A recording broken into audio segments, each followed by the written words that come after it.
Jerusalem to our Middle East correspondent, Michael Pluchak. Michael, just a few minutes before the next prayer is set to begin, what's your takeaway on what this day has looked like thus far in really what is one of the most volatile entrances even to the Old City?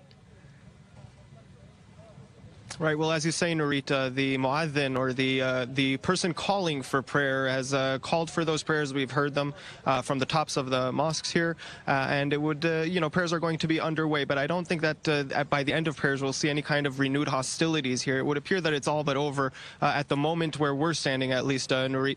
A couple of thoughts as this day is coming to a close. I've noticed a vast difference when I'm speaking to Western spectators, if you will, if we can categorize it that broadly. But if you will, when you're speaking to Americans, for example, there's a lot of talk about the details, or the lack thereof, really, of details with Trump's announcement.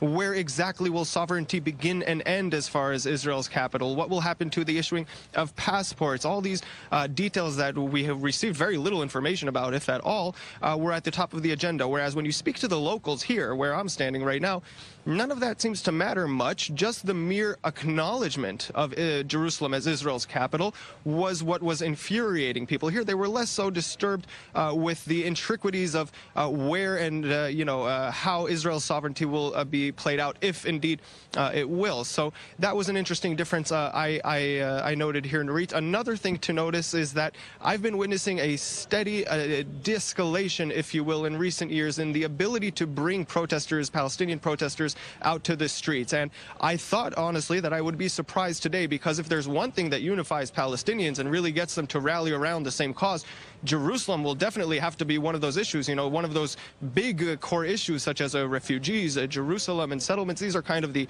main sticking points. And so I was expecting to see a far greater turnout today. And I must say, Nurit, that while some clashes were noted where I'm standing in East Jerusalem, all in all, the protest was kept quite contained, and violence was minimal, really, when you compare it to other days of rage that have happened in the past, and even when you compare it to the previous rioting that was here in Jerusalem just in July. Michael, briefly, you mentioned the Palestinian street versus the leadership. Certainly that's an important indication to understand where the protests are coming from today and in the coming weeks. Would you say that the Palestinian leadership is weakened by this whole situation, namely by the decision from Trump?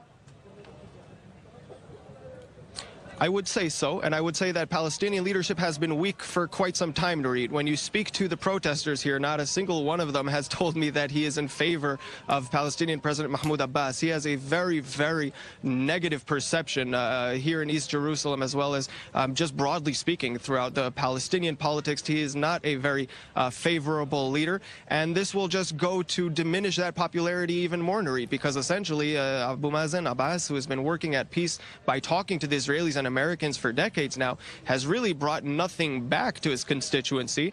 And with Trump's announcement, this just goes to prove what his opponents have been saying, which is that these talks are essentially futile. All right, our Michael Pluchak in East Jerusalem. An important point that the U.S. administration is trying to convey a lot of nuance in this announcement, but that nuance is falling on deaf ears right here in the Middle East. That's it for us for now. Stay with i24 News for more every hour on the hour.